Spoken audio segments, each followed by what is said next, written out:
भोलेनाथ की ये छोटी सी कहानी सुनने के बाद आप क्रोध करना छोड़ देंगे। भगवान शंकर ने पिपलाद से कहा, तुम उस दानी के पुत्र हो जिसके आगे देवता भी भीख मांगने को मजबूर हो गए थे। इतने बड़े दानी के पुत्र होकर भी तुम भिक्षुकों पर क्रोध करते हो।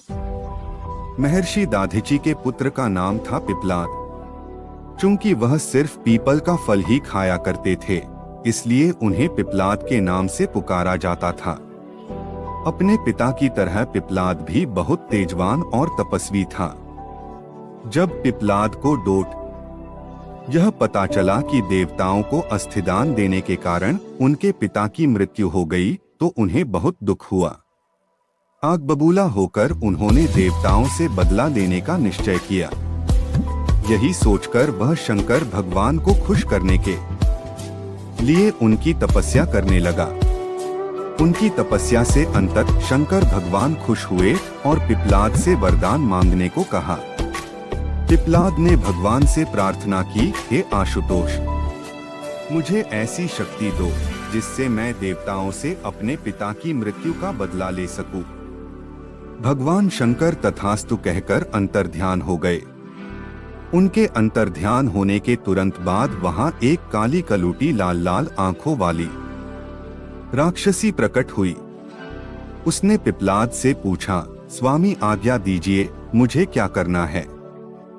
पिपलाद ने गुस्से में कहा, सभी देवताओं को मार डालो। आदेश मिलते ही राक्षसी पिपलाद की तरफ झपट पड़ी।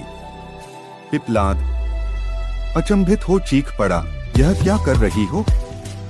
इस पर राक्षसी ने कहा, स्वामी अभी अभी आपने ही तो मुझे आदेश दिया है कि सभी देवताओं को मार डालो। मुझे तो सृष्टि के हर कण में किसी न किसी का वास नजर आता है।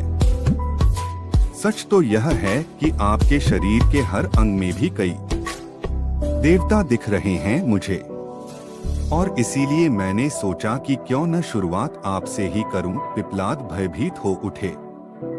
उन्होंने फिर से शंकर भगवान की तपस्या की। भगवान फिर प्रकट हुए। पिपलाद के भय को समझकर उन्होंने पिपलाद को समझाया, वत्स, गुस्से में आकर लिया गया हर निर्णय भविष्य में गलत ही साबित होता है। पिता की मृत्यु का बदला लेने की धुन में तुम यह भी भूल गए कि दुनिया के कण कण में भगवान का वास है। यह सुनते ही पिपलाद का क्रोध शांत हो गया और उन्होंने भगवान से क्षमा मांगी। इस तरह एक बार फिर देवत्व की रक्षा हुई। Devotional Gyan, thanks for watching.